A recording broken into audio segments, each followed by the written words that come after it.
2021 বিধানসভা নিৰ্বাচন হৈছিল 24 ৰাইজৰ সমৰ্থন বৃদ্ধি হৈছিল এইবাৰ পঞ্চায়তত আগতকো আৰু বেছি ৰাইজৰ সমৰ্থন আমি দেখা পাইছো মই ভাবো যে আমি এক অভূতপূৰ্ব ফলাফল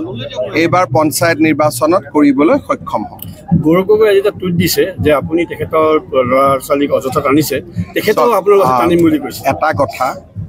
কাকু কোনেও অযথা নাটানে পাকিস্তানৰ লগত বিষয়টো অযথা বুলি নকয় তিনটা প্ৰশ্ন আমি গৌৰৱ গগৈ কৰি আছো যে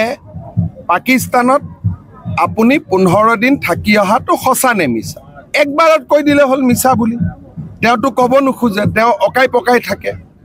দ্বিতীয়তে নামাজ পঢ়িব ক'ত শিকিলে ভাৰতত শিকিলে নে পাকিস্তানত শিকিলে কৈ দিলে হল যে আমি ভাৰতত শিকিছো 2 নম্বৰ এজন সংসদৰ পত্নীয়ে চাকৰি কৰে দিল্লীত দৰমহা দিয়ে পাকিস্তানৰ এজেন্ট হ'ব লাগিব নে নাই 3 নম্বৰ তৰুণ গগৈ নাতিনিয়েক সৰু ল'ৰা ছোৱালী দেউতাক মাকে যি ইচ্ছা তাকে কৰিব পাৰে নাতিনিয়েক সৰু বাচ্চা ককাকৰ বিষয়ে জানিলে পিছত দুখু পাব সৰু বাচ্চা দুটাক ভাৰতীয় নাগৰিক কৰা হৈছে নে আন দেশৰ নাগৰিক কৰা হৈছে এইখিনি উত্তৰটো আমাক লাগে পৰিবাৰে যি কৰে কৰিলে হেতুটো উত্তৰ নিদিলে এতিয়া মই কৈছো যে ভাই লৰা ছোৱালী দুটা কমসে কম ভাৰতীয় বনাইছে নে নাই হেখিনি উত্তৰটো দিব লাগে এটা কৈছে মোৰ লৰা ছোৱালী আৰে যি খুদে মই ঘৰত পঠাই দিম যি খুদে খুধি লব কি আপত্তি আছে যেতিয়া গৌৰৱ গগৈ সময় দিয়ে মোৰ লৰা গৌৰৱ গগৈ ঘৰত পঠাই দিম যি খুদিব লাগে খুদি দেব তাতো লুকাব লাগে একো কথা নাই কিন্তু আপুনি কিয় লুকাই আছে তৰুণ গগৈ নাতিনিয়েক এজন গৌৰৱী অসমীয়া গৌৰৱী ভাৰতীয় হোৱা উচিত হয় নে নহয় যদি কোনোবাই কয় যে নহয় তৰুণ গগৈ নাতিনিয়েক পঢ়া শুনা কৰি কোনোবা ৰাষ্ট্ৰৰ নাগৰিকত্ব লৈছে বেলেগ কথা মই এটো ক'ব নাযাওঁ 6 বছৰীয়া 7 বছৰীয়া 3 বছৰীয়া ল'ৰা ছোৱালীৰ নাগৰিকত্ব কোনে কৰি দিয়ে দেউতাক মাকে কৰি দিয়ে ভাৰতৰ সংসদ এজনৰ ল'ৰা ছোৱালী ভাৰতীয় হ'ব নে বিদেশী হ'ব এইখিনি উত্তৰ আমাক নালাগিব জানো পেহেলগামত ঘটনা হৈ আছে গৌৰৱ গগৈয়ে সংসদত সোধা প্ৰতিটো প্ৰশ্ন আপোনালোকে বিবেচনা কৰি চাব প্ৰত্যেকটো প্ৰশ্নৰ উত্তৰে পাকিস্তান সেনাক সহায় কৰে গতিকে তেওঁ উত্তৰ কেইটাটো দিব লাগিব আৰু নিদিলে পুলিচে মাতি আনি সুধিব ইয়াত এইবোৰ টুইটৰ কাম নাই আমি ছেপ্টেম্বৰলৈকে ৰখিছো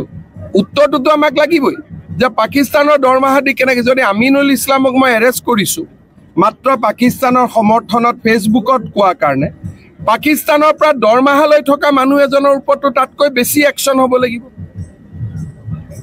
গতিকে মই তেখেতক সুধি আছো যে আপুনি ৰাইজৰ ওচৰত নিজে কৈ দিয়ক সঁচা মিছা